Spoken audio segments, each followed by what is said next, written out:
Mga mahal na kapatid, muli ay pag-aaralan natin ang mga salita ng Diyos na nakasulat sa banal na kasulatan.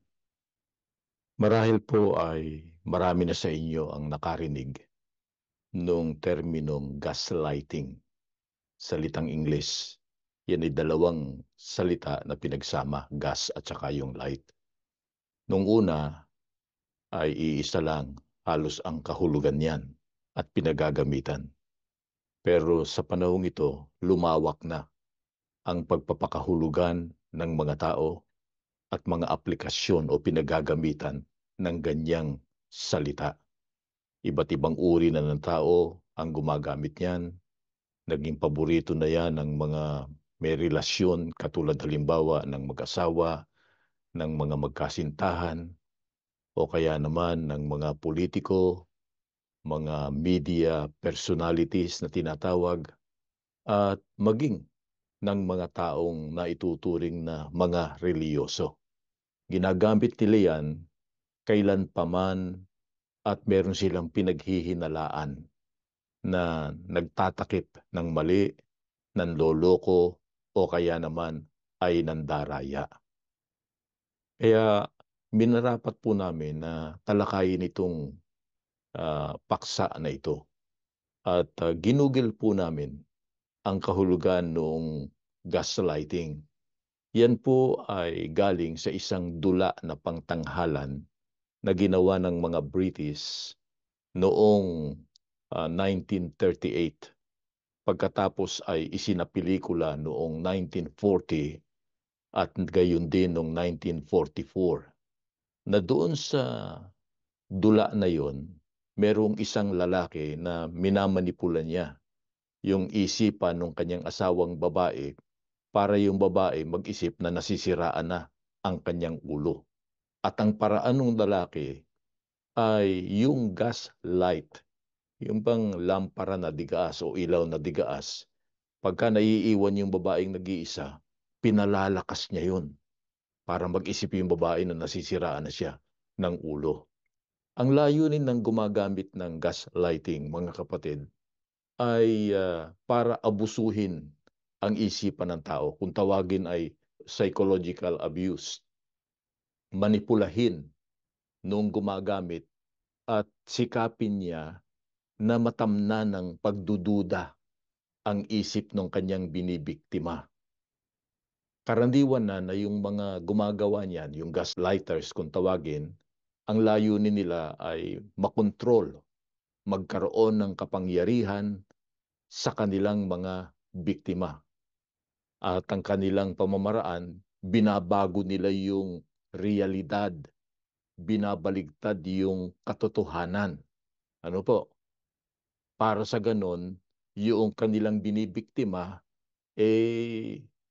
magduda na sa kanyang katinuan. Magduda na ron sa kanyang paraan ng pag-iisip o pagpapasya. Ngayon, yung gaslighting ay nahahati sa apat. Merong yun nga yung tinatawag sa English na outright lying o tahasang pagsisinungaling. Meron din yung manipulasyon sa katotohanan o sa realidad.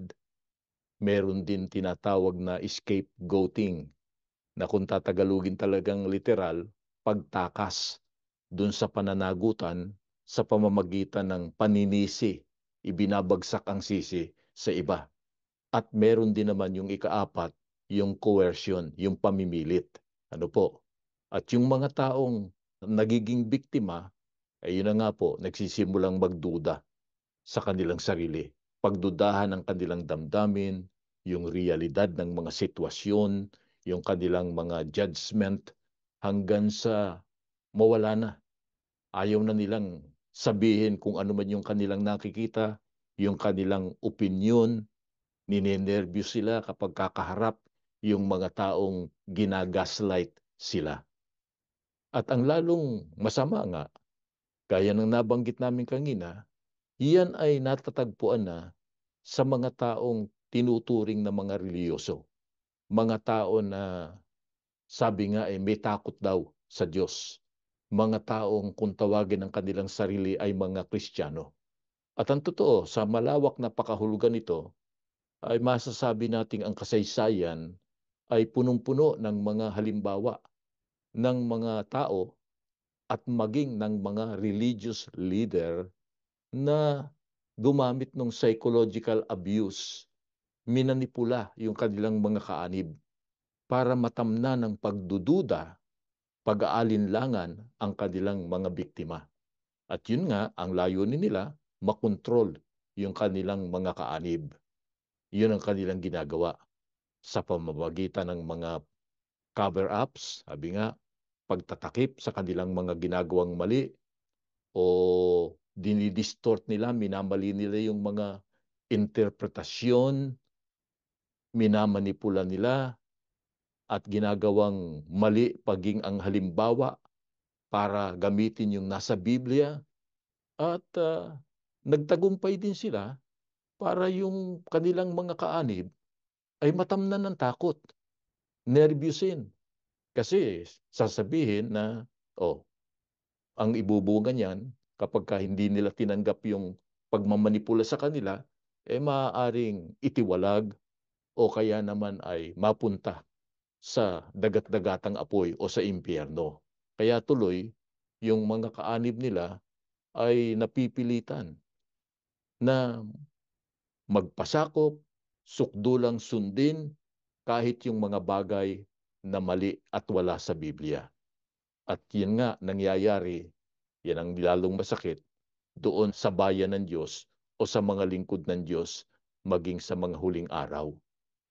Patuloy yung gaslighting na tinatawag. At meron naman na hindi naman napaniwala nung una, pero ngayon, nag-iisip na rin na baka yung ginagawang, gamitin na po natin yung salitang panloloko at pandaraya, pagtatakip, ano po, bagamat maraming ang kahulugan, magpapatuloy na yan at iniisip nila na mamamalagi na yan. Kasi yung mga mismong nanggagaslight, ano po, naiisip nila na naitatago naman nila yun eh. Habang panahon na lang nilang maitatago yun. Kaya kukuha tayo ng halimbawa sa Biblia. Kasi pagka pinag-aralan natin ng Biblia, maraming pagkakataon na yung gaslighting na tinatawag, yung panloloko, pandaraya, pagtatakip, pagbabago sa realidad, nangyari na yan. At puntahan natin kung sino ang unang gumawa ng gaslighting o sino ang unang gaslighter. At ang babasahin ko po, una ring aklat ng Biblia sa unang bahagi. Ano po, sa Genesis, sa 3, ang talata ay 1 hanggang 6. Ang ahas nga ay higit na tuso kaysa alinman sa mga mailap na hayop sa parang na nilikha ng Panginoong Diyos. Sinabi niya sa babae, sinabi ba ng Diyos, huwag ninyong kakainin ang mula sa alinmang punong kahoy sa halamanan? At sinabi ng babae sa ahas, makakain namin ang bunga ng mga punong kahoy sa halamanan. Subalit, sinabi ng Diyos, huwag ninyong kakanin ang bunga ng punong kahoy na nasa gitna ng halamanan. Huwag din ninyo itong hihipuin, kundi kayo'y mamamatay. Subalit, sinabi ng ahas sa babae, tiyak na hindi kayo mamamatay sapagkat nalalaman ng Diyos na kapag kayo'y kumain noon, mabubuksan ang inyong mga mata at kayo magiging kagaya ng Diyos na nakakakilala ng mabuti at masama. Kaya nang makita ng babae na ang bunga ng punong kahoy ay mabuting kainin, nakalulugod sa paningin na dapat nasain upang maging matalino, siya ay pumitas ng bunga nito at kinain ito. At binigyan din niya ang kanyang asawa na kasama niya at siya ay kumain.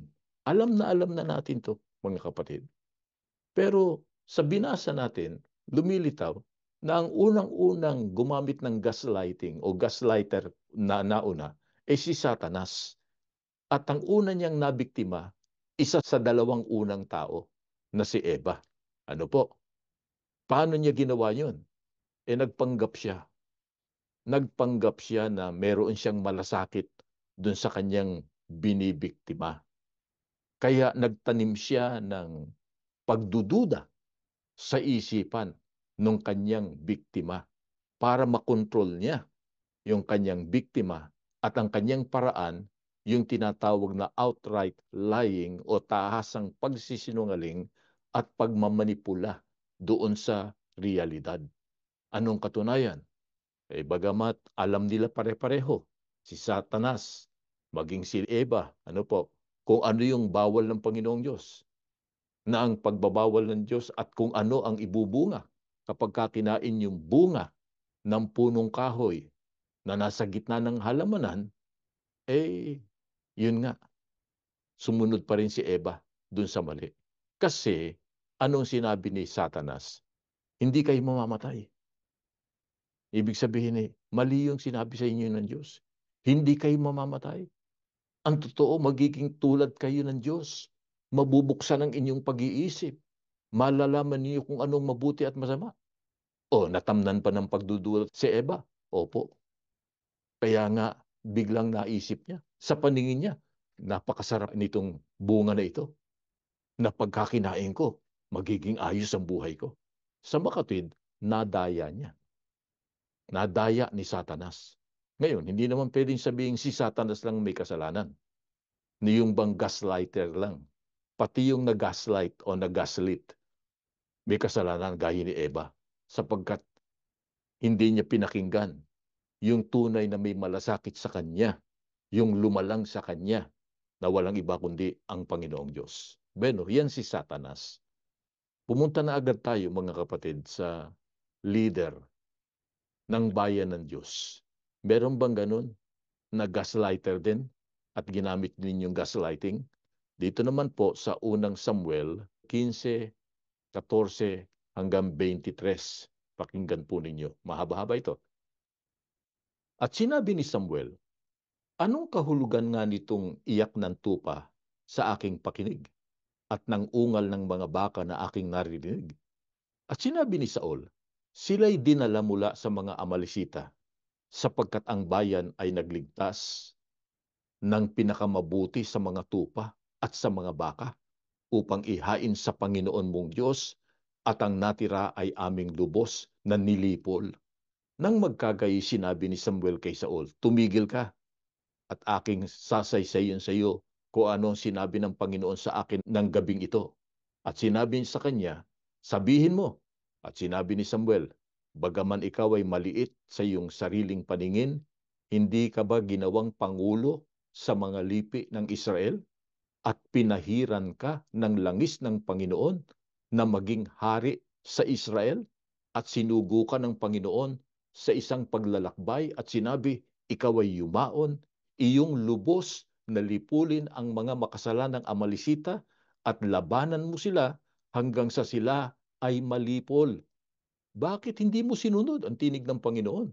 Kundi ikaw ay dumaluhong sa pananamsam at ikaw ay gumawa ng masama sa paningin ng Panginoon. At sinabi ni Saul kay Samuel, oo, aking sinunod ang tinig ng Panginoon. Ako'y yumaon sa daan na pinagsuguan sa akin ng Panginoon at aking dinala si Agag na hari ng Amalek at aking lubos na nilipol ang mga Amilisita. Ngunit ang bayan ay kumuha ng samsam ng mga tupa at mga baka na pinakamabuti sa mga itinalagang bagay upang ihain sa Panginoon mong Diyos sa Gilgal. At sinabi ni Samuel, nagtataglay kaya ang Panginoon na napakadakilang pagkatuwa sa mga handog na susunugin at sa mga hain, gaya sa pagsunod ng tinig ng Panginoon? Narito, ang pagsunod ay maigi kaysa hain at ang pagdinig kaysa taba ng mga tupang baka. Sapagkat ang panghihimagsik ay gaya ng kasalanan ng panghuhula at ang katigasan ng ulo gaya ng pagsamba sa mga Diyos-Diyusan at sa mga terap, sapagkat dahil sa iyong itinakwil ang salita ng Panginoon, ay kanya namang itinakwil ka upang wag ka nang maging hari. Bueno, mga kapatid, gaya nung nabanggit kanina, yung gaslighting, yung mga panduloko na yon, nahahati sa apat. at naroon yung tahasang pagsisinungaling, manipulasyon o binabago yung pangyayari, binabaligtad, ano po, yung scapegoating, tumatakas dun sa pananagutan, isinisisi sa iba, at yung pamimilit. Lahat ng yan nangyari. Noong tanungin ng propetang si Samuel kung bakit meron siyang naririnig ng mga ungal at mga iyak ng mga tupa at ng mga baka, nangatwiran agad. Ang sabi niya, aba, ay yung kasing mga tupa na yun, yung mga baka na yun ang mga matataba. Itindara yun ng bayan. Ha? Ang sinisi na yung bayan eh.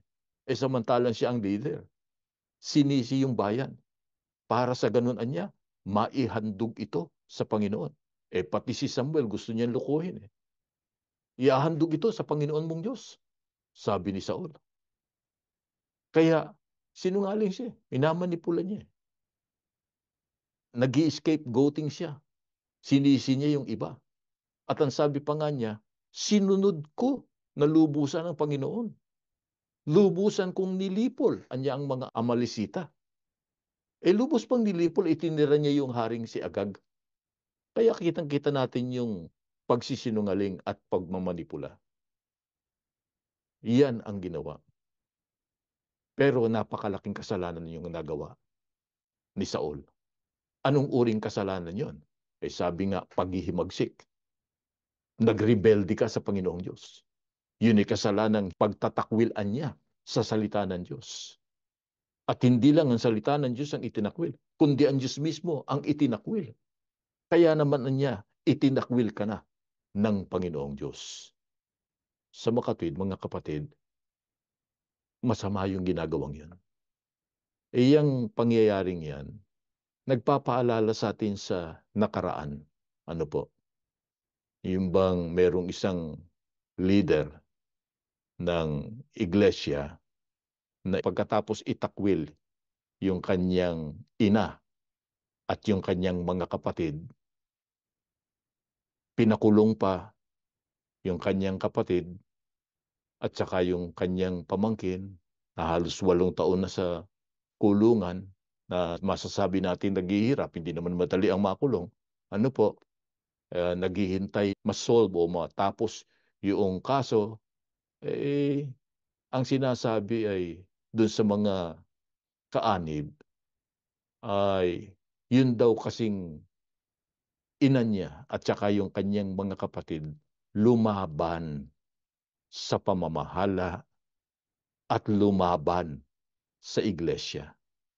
Na kung babalikan natin ang pangyayari, paano naging paglaban yun na ilang ulit na nagtangka silang kausapin siya. Kausapin siya at humingi ng tulong sa kanya. Pero yan, nagpatuloy yan. At hanggang ngayon, nagpapatuloy pa kung ano atong mga mali na ikinakalat. Yun nga nabanggit ko na sa inyo noon, sinasabi nila na yun daw nanay ay patay na raw at bago namatay, nagbalik loob. Kinilala yung kasalanan. Gaslighting yan, hindi totoo yan eh. Di ba? Hindi totoo yun. At yun ang sinasabi ngayon ng maraming mga kaanib. Yun ang kanilang patuloy na paulit-ulit. Lagi na lang, biglang lilitaw yung isyong yan. Kaya iyan eh, tahasang pagsisinungaling. Naalala ko tuloy, mga kapatid, yung salitang gaslighting, ilang beses na ginamit dun sa Senado. Naririnig po ba ninyo yung kaso ngayon ni Alice Go? Ano po? Na doon sa kasong yun, mas iskandalo ng kasong yan eh. Napakalaking problema niyan. Eh sa iskandalong yan, eh may nasasangkot na ilang kapatid.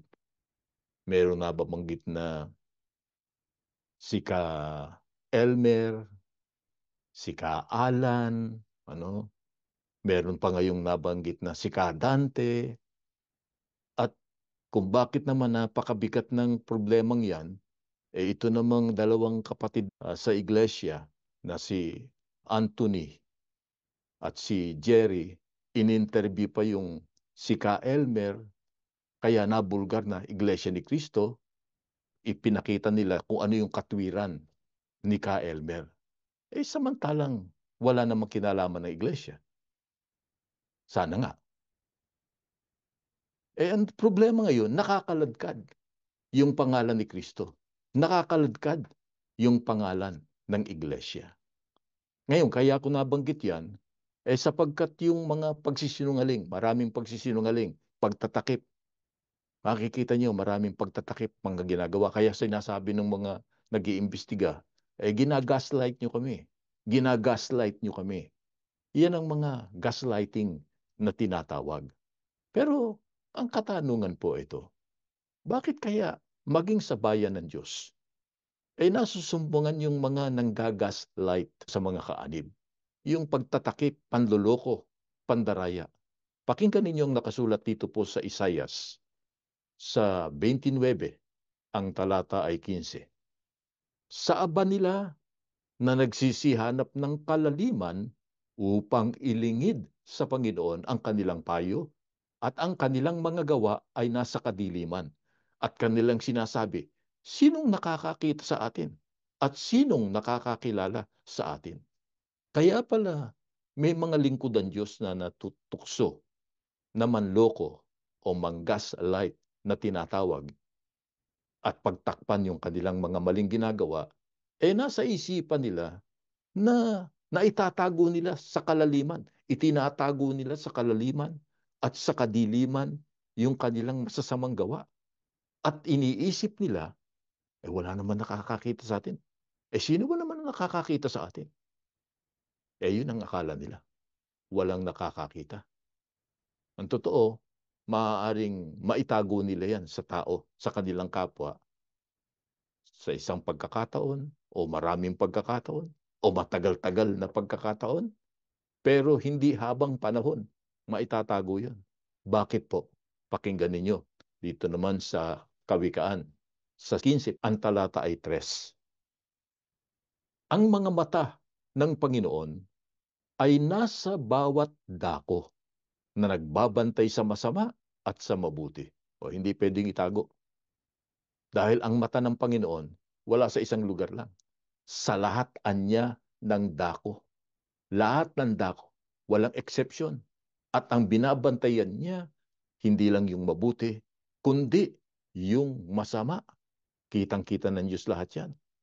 At palibasa, kita lahat ng Diyos yan. Walang naitatago ang tao. Ano ang gagawin ng Panginoong Diyos? Dito naman sa Daniel, ano po? Sa 2:22, ganito ang pahayag. Siya'y naghahayag ng malalim at lihim na mga bagay. Kanyang nalalaman kung ano ang nasa kadiliman at ang liwanag ay tumatahang kasama niya. Napansin niyo yun? Ihahayag ng Diyos kahit anya yung malalim. Tinatago nila sa kalaliman eh. At yung nasa lihim, nasa madilim. Sapagkat ang Diyos anya, nalalaman niya kung ano ang nasa kadiliman. Bakit alam niya pati yung nasa kadiliman? Ang liwanag niya nasa Diyos eh. Dala niya yung liwanag eh. Saan ka magtatago ngayon? Kahit saan ka magtago. Kahit sa palagay mo na itatago yan, na ililihim mo yan. At marahil nagagaslight mo yung mga tao mo. Pero iahayag yan ng Panginoong Diyos. May exception ba? Doon sa iahayag na yun ng Panginoong Diyos, pakinggan ninyo. Dito naman sa Lucas sa 8, ang talata ay 17. Sapagkat walang bagay na natatago na di mahahayag o walang lihim na di makikilala at mapapasa liwanag. Ang sabi ng Biblia, walang bagay na natatago na hindi mahahayag. Darating at darating ang panahon, lilitaw yan. Makikita yan. At ang masakit, mga kapatid, pag nakita ng iba, ang apektado ang kanilang pananampalataya. Kaya katakot-takot yung nagbabalita sa amin, lalo na raw sa mga kabataan, na nagsasalita na ng masama at ayaw na sa kanilang kinagis ng pananampalataya sapagkat nakikita nila yung gaslighting at yung mga maling nangyayari. Ang isipan nga nung iba, yung iba natatangay na, hindi mukhang hindi na niya matatapos ito eh. Kapatid, mukhang hindi na matatapos eh. Patuloy na lang ho ito eh. Naalala ko tuloy yung isang asawa ng tagapangasiwa. Hindi ko nababanggitin ho yun ha. Na tumawag sa misis ko, tapos nakausap ako. Ang tanong sa akin, sa palagay po ba ninyo matatapos pa to? Pakinggan ninyo ang magiging sagot. Sa Isaias 41, ang talata ay 9 hanggang 10, 13 hanggang 14. Ikaw na aking hinawakan mula sa mga wakas ng lupa at tinawag kita mula sa mga sulok niyaon at pinagsabihan kita, ikaw ay aking lingkod, aking pinili ka at hindi kita itinakwil. Huwag kang matakot sapagkat ako'y sumasayo. Huwag kang manglupaypay sapagkat ako'y iyong Diyos. Aking palalakasin ka, o aking tutulungan ka, oo, aking aalalayan ka ng kanang kamay ng aking katwiran. Sapagkat akong Panginoon mong Diyos ay hahawak na iyong kanang kamay na magsasabi sa iyo, huwag kang matakot, aking tutulungan ka. Huwag kang matakot, ikaw na uod na Hakob at kayong mga tao ng Israel. Aking tutulungan ka, sabi ng Panginoon, at ang iyong manunubos ay ang banal ng Israel. Alam po ninyo, mga kapatid, maaaring sa tingin ng iba o sabihin na natin ng marami, yung ginagawang pandaraya, panduloko, gaslighting ay nagtatagumpay. Pero hindi yan habang buhay o habang panahon na magtatagumpay. Bakit hindi? Lalo na sa bayan ng Diyos. Bakit nga? May pangako ang Diyos sa kanyang bayan. Sa sugo niya, sa mga huling araw, at maging sa kanyang bayan. Ano ang pangako ng Panginoong Diyos? Ang sabi ng Diyos, sasaiyo ko, hindi kita pababayaan. Huwag kang manghihina, huwag kang manglulupaypay. Palalakasin kita, tutulungan kita, aalalayan kita ng kanang kamay ng aking katwiran. Sa makatwid, may pangako ang Diyos na hindi niya pababayaan itong bayan ng Diyos. Kapag ka nangako ang Diyos sa kanyang lingkod, halimbawa sa kanyang sugo o sa bayan niya, ano kasama ron sa pangakong yun? Ang babasahin ko dito sa Genesis, babasahin ko to sapagkat meron tayong dapat mapulot dito. Sa Genesis 28, ang talata ay 15. Alamin mo na ako'y kasama mo at iingatan kita saan ka man pumunta. At ibabalik kita sa lupaing ito sapagkat hindi kita iiwan hanggang hindi ko nagagawa ang ipinangako ko sa iyo. Ito ay pangako ng Diyos sa kanyang lingkod na si Jacob. Yung Jacob na ito, yun ang anak ni Isaac na apo naman ni Abraham. Ngayon, ang sabi niya kay Jacob, hindi kita iiwan kahit saan ka pumunta. Sabi pa nga niya, ibabalik kita sa lupaing pinanggalingan mo. Hindi kita iiwan hanggang maisagawa ko ang mga ipinangako ko sa iyo. Sa makatid, may pangako ang Diyos sa kanyang lingkod hanggang mangyari yung lahat ng ipinangako niya, hindi niya iiwan. Yun ang pahayag ng Panginoong Diyos. Gaya nga ng binasa natin kanina, hindi ba meron din pangako ang Panginoong Diyos sa bayan niya ngayon sa mga huling araw? Hindi ba't may pangako rin siya sa kanyang sugo? Na tinawag naman niya na uod na Hakob. Hindi na si Hakob na una. Ito naman ay para rin sa uod na Hakob. Yung Hakob, yung lingkod niya mula sa mga wakas ng lupa o mula sa mga huling araw. Alam na natin na may pangako ang Diyos sa kanyang sugo at sa iglesia. At ang totoo, yung pangako na yun ng Diyos, kasama yung hindi niya iiwan ang iglesia. Nasa Biblia yun eh. Hindi niya iiwan ang iglesia. Katunayan, pagka binasa natin yung nasa Isaias, basahin ko na rin, sa 62, 11 hanggang 12, narito, ang Panginoon ay nagtanyag hanggang sa mga wakas ng lupa. Inyong sabihin sa anak na babae ng Siyon, narito ang iyong kaligtasan ay dumarating. Narito ang kanyang kagantihan ay nasa kanya, at ang kanyang ganti ay nasa harap niya. At tatawagin sila ang banal na bayan, ang tinubos ng Panginoon, at ikaw ay tatawagin, hinanap, bayang hindi pinabayaan. Pag binasa natin yung salitang bayang hindi pinabayaan sa English, a city or a people not forsaken, or a city, a people not deserted. Hindi iniwan. May pangako ang Diyos na hindi iiwan ang iglesia. Totoo, daranas ng problema. Daranas ng pagsubok. Bakit daranas ng pagsubok? Basahin natin dito sa Secarias. Dito sa 13, ang talata ay 9. At aking dadalhin ang ikatlong bahagi sa apoy, at sila'y dadalisayin ko na parang pilak na dalisay, at sila'y susubukin ko na parang pagsubok sa ginto. Sila'y magsisitawag sa aking pangalan, at aking silang diringgin. Aking sasabihin siya'y bayan ko, at kanilang sasabihin ng Panginoon ay aking Diyos. Ito pa ang pangako. Kaya sinabi ng Diyos, hindi ko pababayaan yan. Hindi ko iiwan yan. Bakit hindi pababayaan ng Diyos? Kasi yun ang niyang ikatlong bahagi.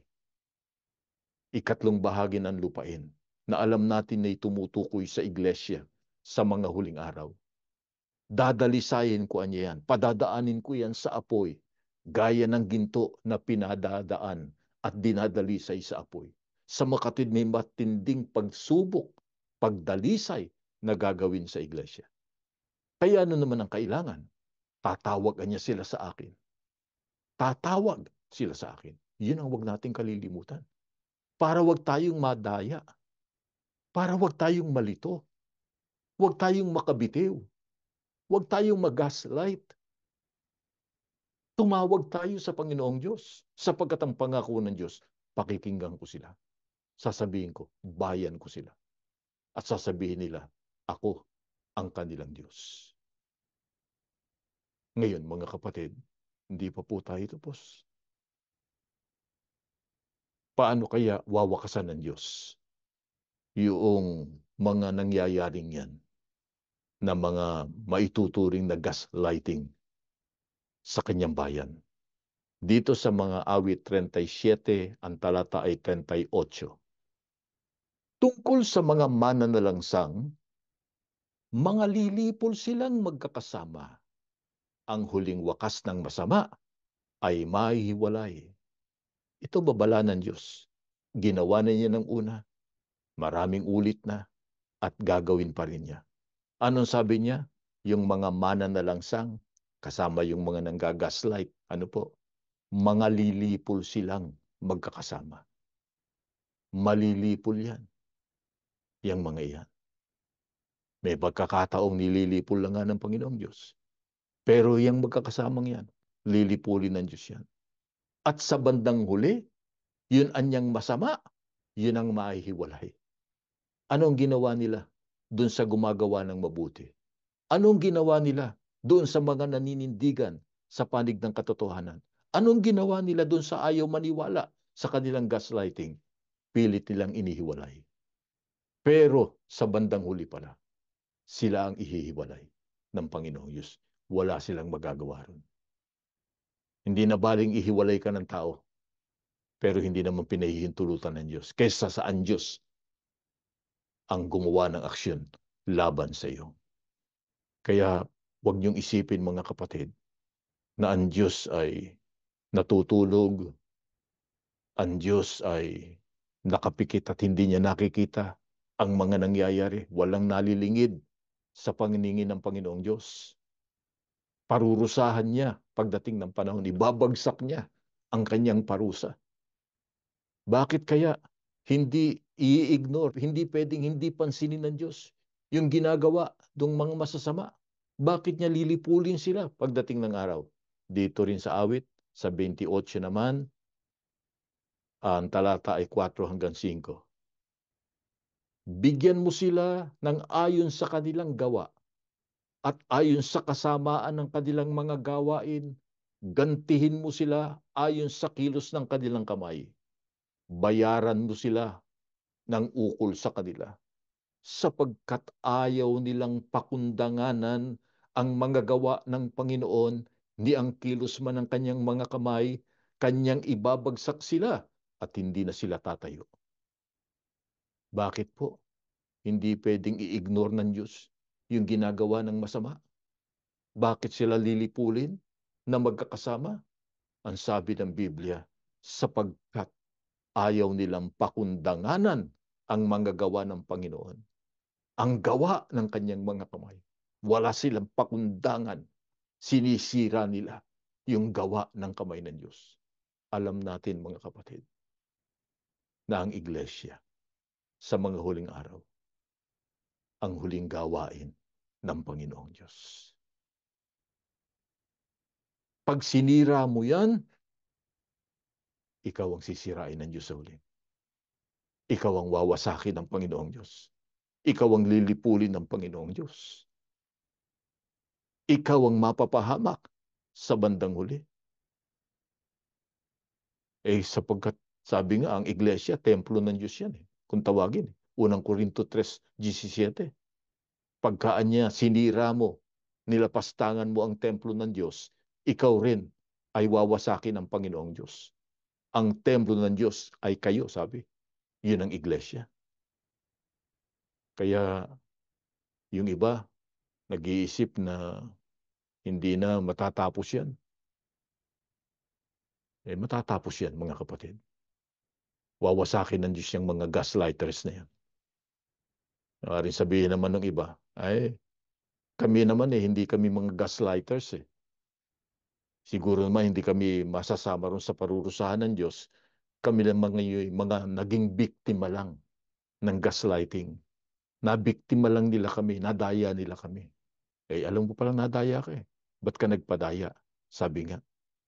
Pero talaga bang hindi nila alam na tinadaya sila? Hindi kaya nila alam na inililigaw sila? Naalala ko tuloy, mga kapatid, merong isang ministro na hindi ko rin pwedeng bagitin ng pangalan. Tumawag sa akin 1 week ago lang. At nagkausap kami. Nagmamalasakit lang naman sa akin. Sabi niya sa bandang huli, matagal kami nag-usap. Sabi sa akin, sana po ay magbalik na kayo. Kasi nakikita ho namin na nagbago na raw eh. Malaki na raw ang ipinagbago. Yung iba dun sa mga nang usig sa inyo nung una, wala na ho, sabi ganyan. At ngayon ay ganito na may mga itinitiwalag yung mga gumagawa ng mali, kaya nagbago na. Nabanggit ko, talaga bang nagbago na? Nakatingin lang siya sa akin, nagsuzoom kami. Talaga bang nabago na? Sabi ko, kung nabago na, bakit kaya nakakulong pa yung kanyang kapatid at saka yung kanyang pamangkin? Nasira na ang buhay ng kanyang pamangkin, binatang binata. At saka, nabanggit mo nga ulit-tuloy yung problema nung kay Alice Go. Nung sabihin ko yung problema tungkol kay Alice Go, sabi niya, opo, sabi niya. Ako man ho, marami kong katanungan. So, hindi niya binanggit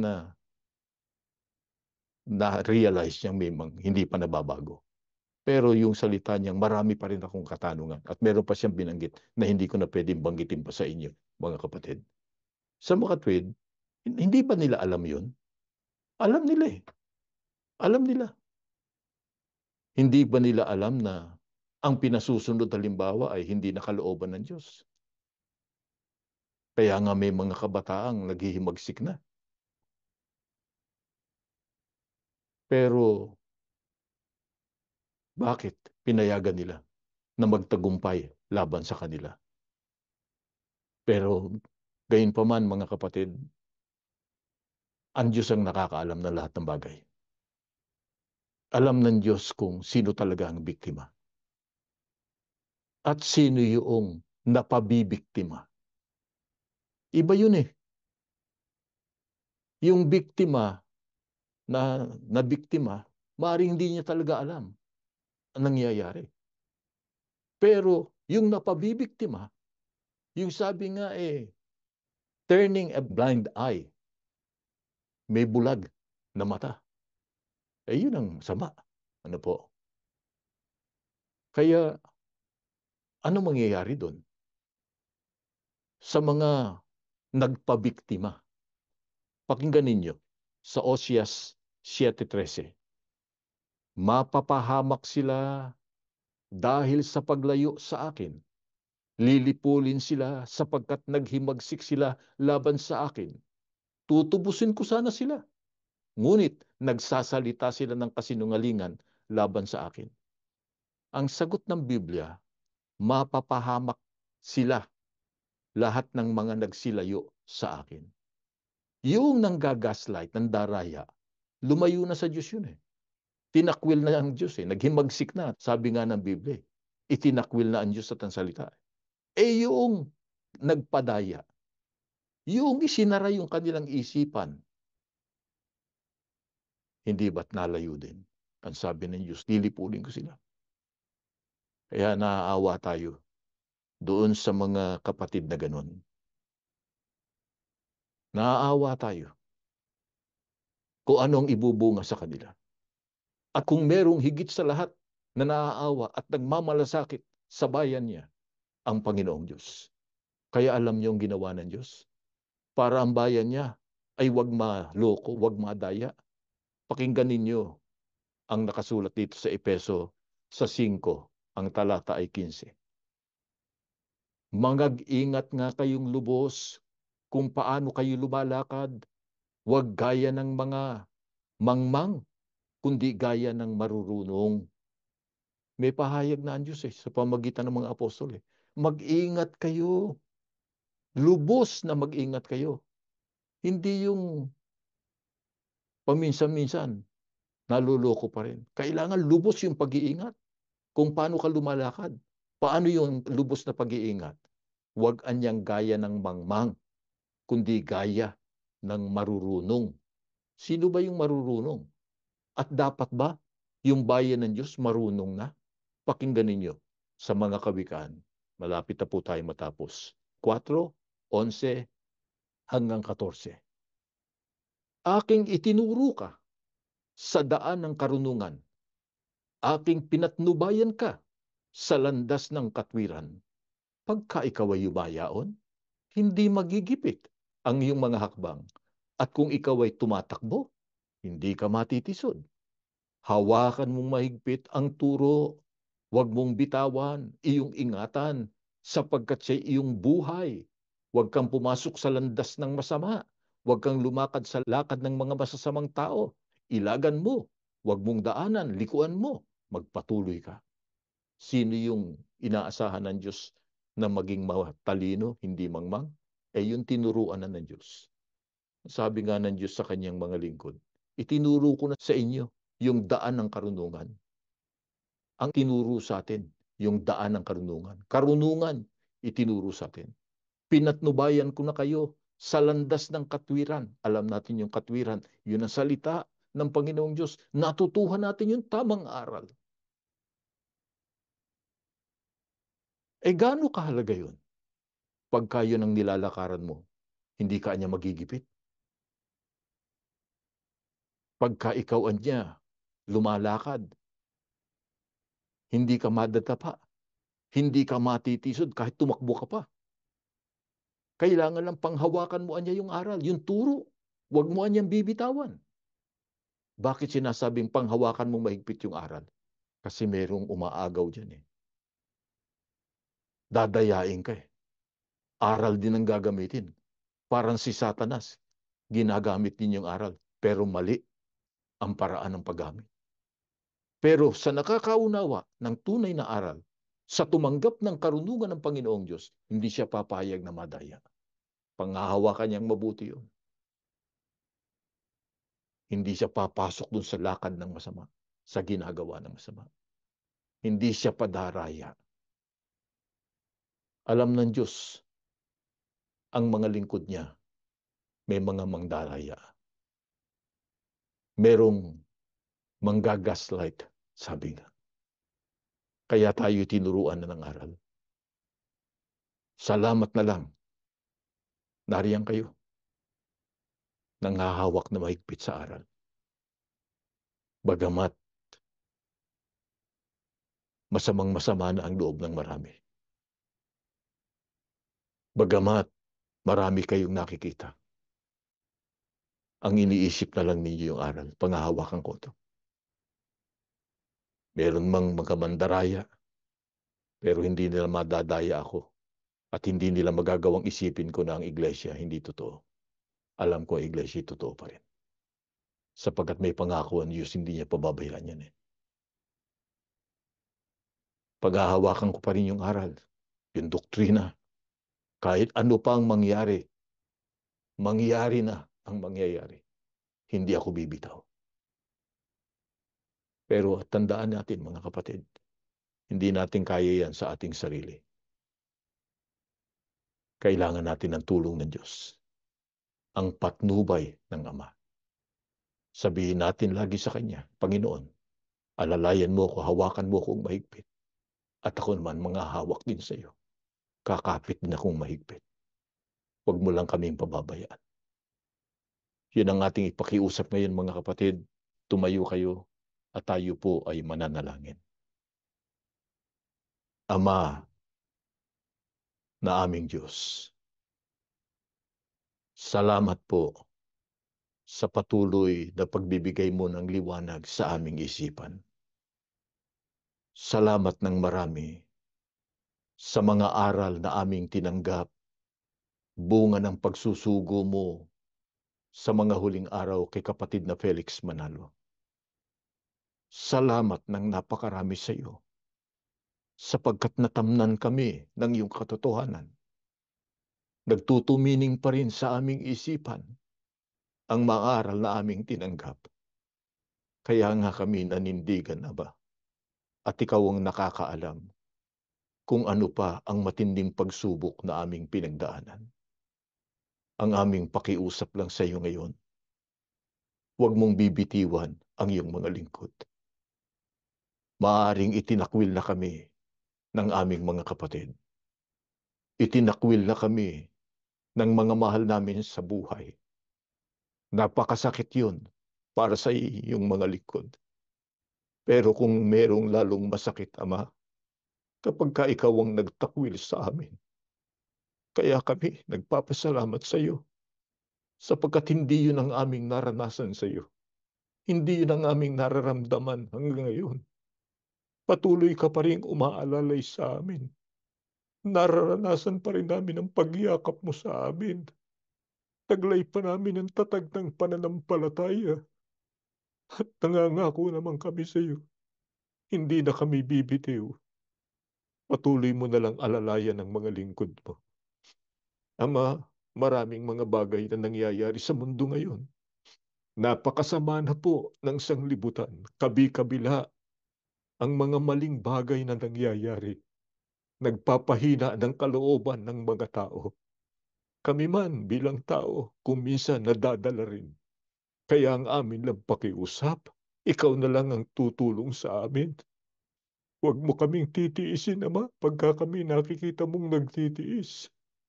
Pagka kami naghihirap o nagkakasagupa ng iba't ibang uri ng mga pagsubok, pagka nakikita mo kaming lumuluha, pagka nakita mo kaming dumadaing, sagutin mo kami, Panginoon, lalayan mo kami mula sa iyong kinalalagyan. Ibaba mo po ang iyong kapangyarihan at sa sandaling ito na sumasamba kami sa iyo. Alalahanin mo kami, Ama. Ikaw na lang ang aming pag-asa. Ikaw ang aming Diyos na makapangyarihan sa lahat. Ikaw ang makatutulong sa amin. At alam mong laman ang aming mga puso at ang hangarin namin pagdating ng araw. Makarating kami sa iyong piling. Kaya nakikiusap kami sa iyo, Panginoong Heso Kristo. Pagka malapit ka nang dumating at pagdating mo, huwag mo kaming kaliligtaan, sino man sa amin. Huwag mong kalilimutang dalhin isama sa bayang banal, lalo na sa panig ng aming sambahayan, ng aming mga anak, ng aming mga mahal sa buhay. Tulungan mo kami na makasapit sa piling ng Ama. Nag-aantabay kami. Alam namin na malapit ka ng isugo ng Ama. Ama, alalayan mo kami araw-araw. Ikaw ang nakababatid ng aming kalagayan sa mundong ito. Sa iyo na namin ipinauubaya ang aming sarili. Wala namang kaming kaya sa aming sarili. Wala kaming magagawa. Nagtatapat po kami sa iyo. Pero kapag ka ikaw ang aming kapiling, wala kaming dapat ipangamba. Ikaw ang aalalay sa amin. Ikaw ang babasbas sa aming buong sambahayan. Ikaw ang patuloy mag-iingat sa amin. Abutin mo po ang mga may suliranin, ang mga may karamdaman, pagalingin mo, ang mga pinanghihinaang loob, palakasin mo ang kanilang pag-asa, at gawin mo kaming matatag sa pananampalataya. Ama, lubos na ang aming tiwala, pinakinggan mo na po ang aming panalangin. Nagpatawad ka na rin sa aming mga kasalanan, sa pangalan po ni Jesus na aming tagapagligtas. Amen.